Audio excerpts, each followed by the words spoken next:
Are you someone who travels a lot and you want to make travel more enjoyable? Well, I've been traveling non-stop for the last 2.5 years and I've been to 25 countries. So I think I know a thing or two about what makes travel more enjoyable. In this video, I'm going to go through 6 things you need to purchase if you are someone who travels often. All of these simply make the traveling experience better, more comfortable, more enjoyable, and make sure that you're having the best time possible. So without further ado, let's get into the video.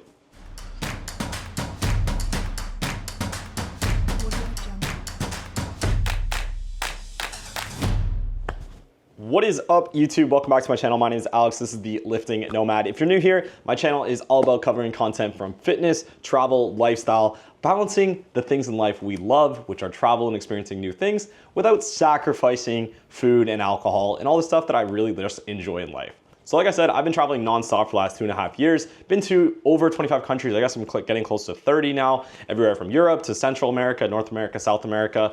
And at this point, I've gotten down a pretty good rhythm and routine of things that I've purchased that I just simply cannot travel without. Originally, when I started traveling, I definitely overpacked, and over the years of repacking and unpacking and putting stuff in storage and taking long haul flights and going back to my parents' house during COVID and all of this, it's really kind of helped me focus in on the things that I absolutely can't live without when I'm traveling that simply just make it so much better to be moving around all the time. At this point in my life, I've actually consolidated everything I own down to basically 2 suitcases and 1 tote that I leave in Toronto when I'm going abroad. I do have like a bed and furniture in storage for maybe someday eventually when I decide to settle down, not anytime soon. So let's get into it. 6 things that I simply just believe you need to purchase if you're someone who travels often and you want to have a much more relaxing and much more happy travel experience. I'm guessing most of these are not going to be anything groundbreaking, but for me, I've prioritized these 6 things that have really just made such a difference to my travel experiences that I just love to travel more and more as I get more dialed in on what I value. So first things first, obviously a good travel adapter.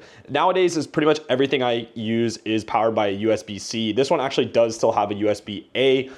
There's odd things every now and then I find that I actually still need to charge with the USB-A. Things like my toothbrush, my razor, just like random sort of odd things that you wouldn't think of. So I think having a multi-purpose plug like this that has USB-C and USB-A is super, super valuable. Lets me charge my laptops, lets me charge my phone, all of that good stuff. But additionally, this plug actually has a converter that lets me use it anywhere in Central America, anywhere in North America, and anywhere in Europe, as well as the UK. So all I have to do is whenever I'm at home, I can just plug this bad boy in. It has 4 plugs on the side of it. And then whenever I'm traveling, I can just attach the converters onto the back side of this and pretty much plug it into anywhere I am in the world and still be able to charge all my devices at the same time.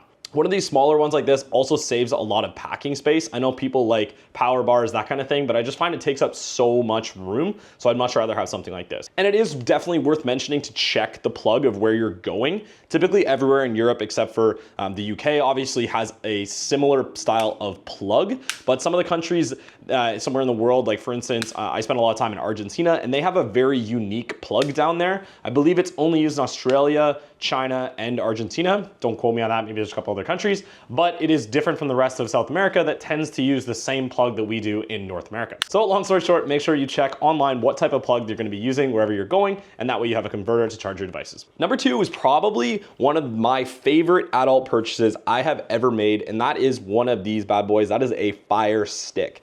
And I know a lot of people say like, oh, most TVs are smart nowadays, or I can just use my laptop. But this little device, you know, between the 2 of these things, that's all I need to take anywhere I am and be able to pretty much boot up all of my subscription services I have. So like Netflix, Disney Plus, or Prime, whatever I'm watching. And it saves your logins on this physical device.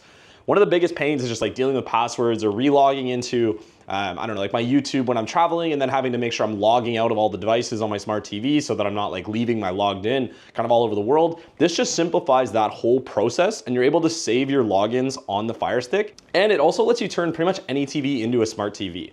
For instance, on a lot of like cruise ships, they don't have like a true smart TV. Maybe they have like a limited catalog of shows and movies, but really they don't have too many options for you to watch. And for me, when I'm traveling, I do like my downtime as I typically am long haul traveling for like months at a time in these places. So I know people say, oh, you shouldn't be watching TV while you're on vacation. Well, I understand that. But at the same time, if I'm in a place for like 1 to 3 months, like you are gonna have some downtime. I like to relax by watching movies and shows.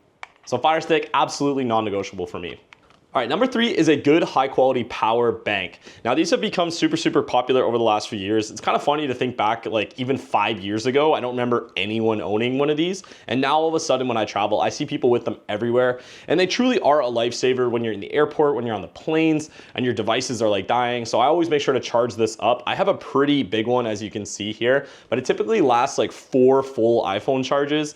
And when I'm on long haul flights, I do bring my Nintendo Switch. So having something like this lets it kind of recharge, because the Switch does tend to die within like 4 to 5 hours. And if I'm on like an 8, 9, 10 hour flight, I do want to make sure I'm able to charge it. Additionally, if you're just like waiting in line for your flight, or you're sitting at the airport somewhere, or you're on a train or a bus, sometimes they don't have power plugs. So having something like this, it's gonna let you keep your phone charged. Super valuable, especially in like foreign countries where you're maybe not certain the next time you're gonna be able to find a plug to charge your phone. It's super valuable to have this as like a backup to make sure you have juice for your phone. Number 3 is something I picked up pretty recently, actually. I'm not sure if this is gonna focus as well as it should, but this is one of these Airflies, which lets you plug into any TV on like an airplane and lets you connect your wireless headphones to it. Personally, I know like most airplanes that do have the TVs in the seats now, they're gonna give you like those really low quality, cheap earbuds that really start to hurt my ears, and they tend to be wired. So if I do fall asleep, like sometimes they're falling, I'm pulling them out or they're falling out. So I'd rather just use my AirPods, big Apple fanboy. And this thing is actually really good. They do make a few different knockoff versions of this on Amazon, but I find they just don't work as well, as this is like the premium brand. It's definitely more expensive than other products in the same market, but it just works. I did have a cheaper one originally, and half the time it didn't work at all. And even though I do bring my iPad on flights and I do have my Nintendo Switch, it sometimes is nice to just plug into that TV in front of you. Because like for instance, if you're thinking about like sitting on the tarmac for a while and you've maybe got your iPad on your lap and you're starting to fall asleep, then it's gonna fall off. Or like you can't put the tray table down because you're still waiting on the tarmac, you're still waiting to take off or take down.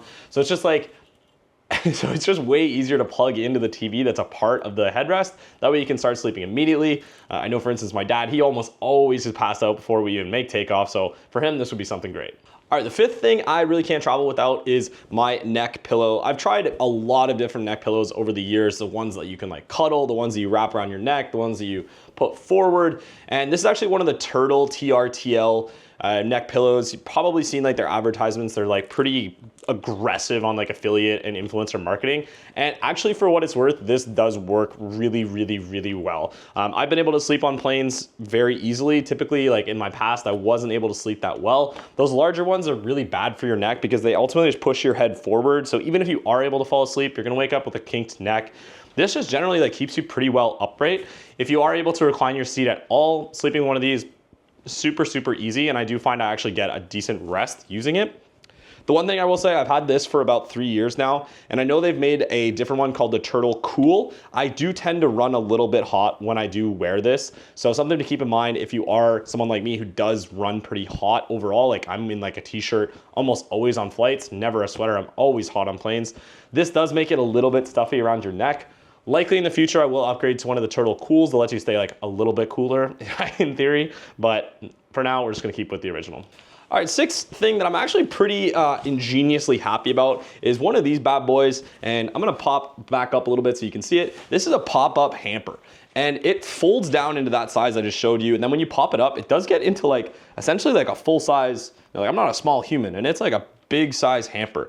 They come in like 2 packs on Amazon, and it makes it just so much easier to keep your clothes sorted while you're traveling. Like if I'm going to do laundry at the hostel, or if I'm sending it to like the dry cleaners or something, I can just fill this up, take this bag wherever I'm going, do my laundry, and then come back. There's nothing worse than like rooting around in your suitcase or your backpack and you can't figure out what's dirty, what's clean, what have you already worn. So I find like if I'm staying anywhere for like a week or more, having these pop-up hampers really is a savior. I do have some other laundry bags that I typically bring for like shorter trips where I just want to keep my dirty clothes and my clean clothes separate and then wash them when I get home.